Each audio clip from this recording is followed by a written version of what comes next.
Assalamualaikum warahmatullahi wabarakatuh. Waalaikumsalam warahmatullahi wabarakatuh. Berjumpa lagi dengan channel Pesan Bunyai tentang pentingnya belajar makrifat. Saya ingin melanjutkan kajian sebelumnya tentang pertanyaan saya kepada Mbah Munajat bahwa apakah agama itu sama?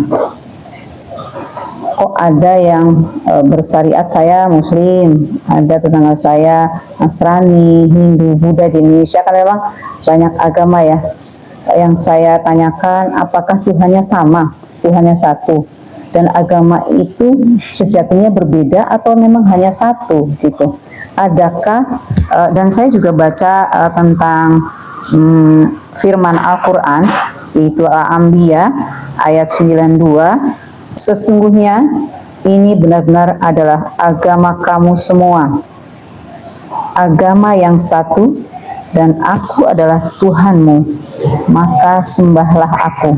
Artinya kalau dilihat dari sini memang sesungguhnya agama ini hanya satu gitu ya, agama kamu semua gitu. Jadi mohon penjelasannya ini Mbah Munajat. Terima kasih. Mau dilanjut? Terima kasih karena ini bahasan yang amat menarik dan sangat prinsip.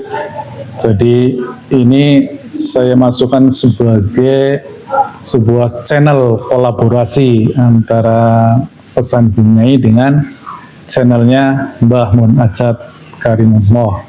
Sebuah channel yang membahas tentang tasawuf dalam perspektif ilmiah wa amaliyah. Menarik tadi yang disampaikan Bunyai, itu adalah surat Al-Anbiya. A'udzubillahi minasyaitonirrajim. Inna hadihi ummata wahidah wa ana rabbukum fa'budun. Sesungguhnya ini dalam kurung agama tauhid adalah agamamu, agama yang satu, dan aku adalah Tuhanmu, maka sembahlah aku.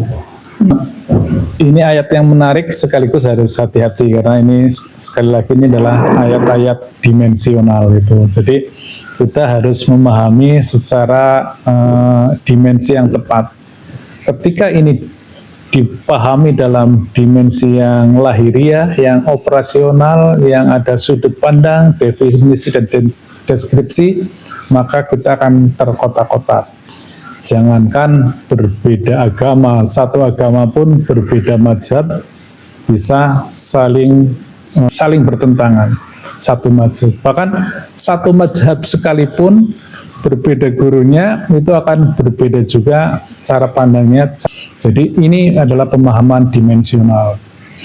Hanya orang-orang yang telah naik dimensi kesadarannya ke dalam dimensi ruhani yang bisa memahami ini dan bisa menerima ini, karena sesungguhnya semuanya itu memang satu. Semesta raya ini hanya satu, Tuhannya juga hanya satu. Makanya kalau di rukun iman itu, di Islam itu tidak pernah menyebutkan merek gitu ya. Jadi Tuhannya ya Allah, Malaikatullah, Kitabullah, Rasulullah, itu semuanya tanpa merek gitu. Kita sudah sering bahas, Kitabullah pun ada yang namanya kalam qadim, yang semuanya sebenarnya sama. Mau Taurat, Zabur, Injil itu ketika di level qadimnya itu semuanya sama. Itu adalah hukum-hukum Tuhan yang tertulis itu dalam bentuk kalamullah dari yang maha qadim, tidak mungkin bisa dipahami, maka diturunkan menjadi kalam qadim. Nah, kalam qadim ini bisa dibaca oleh hamba-hamba yang telah disucikan rohaniahnya. Nah, ini kemudian saya menemukan ayat yang lainnya lagi.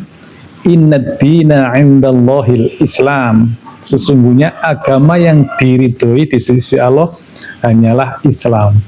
Nah, ini juga ketika pemahaman Islam dibekukan, dibakukan, dikristalisasi bahwa agama Islam itu agama kulo. Nah, itu ketika itu sudah mengkristal, sudah mewujud di alam dunia, maka itu menjadi beda-beda pemahaman. Coba kalau kita naik sedikit ya lah, nggak sampai ke alam ruhani ya, ke kesadaran yang lebih dalam lagi.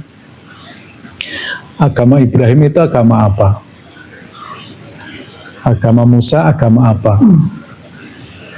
Beliau-beliau semua itu kan utusannya juga. Rasul Isa itu yang dibawa agamanya apa? Itu kan dari Tuhan yang sama, itu kan.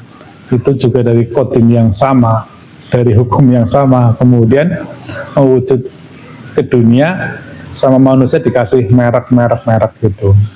Ketika Islam dipahami sebagai merek, maka itu pasti tidak akan bisa disatukan. Tetapi kalau Islam dipahami sebagai sebuah sistem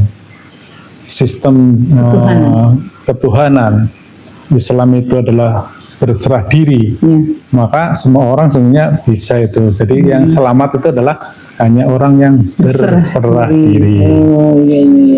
Nah, kemudian juga yang menarik ini punya, ini ada di As-Surah 13 yang artinya ini mendukung yang tadi saya sampaikan ya, sepertinya selaras ini. Dia telah mensyariatkan kepadamu tentang agama apa yang telah diwariskannya kepada Nuh dan apa yang kami wahyukan kepadamu Muhammad, serta apa yang telah kami wasiatkan kepada Ibrahim, Musa dan Isa, yaitu tegakkanlah agama dan janganlah kamu berpecah belah tentangnya. Ini sebenarnya setiap nabi itu, setiap rasul itu tidak pernah itu menjelekan ajaran yang terdahulu, itu tidak ada. Hanya kita terdistorsi pemahamannya itu. Rasul itu membenarkan seluruh rasul-rasul yang terdahulu, kitab-kitab yang terdahulu. Hanya kita terdistorsi karena pemahaman di alam realitas yang dibatasi ruang dan waktu. Makanya ini bahasanya nanti bisa lebih lanjut lagi tentang bagaimana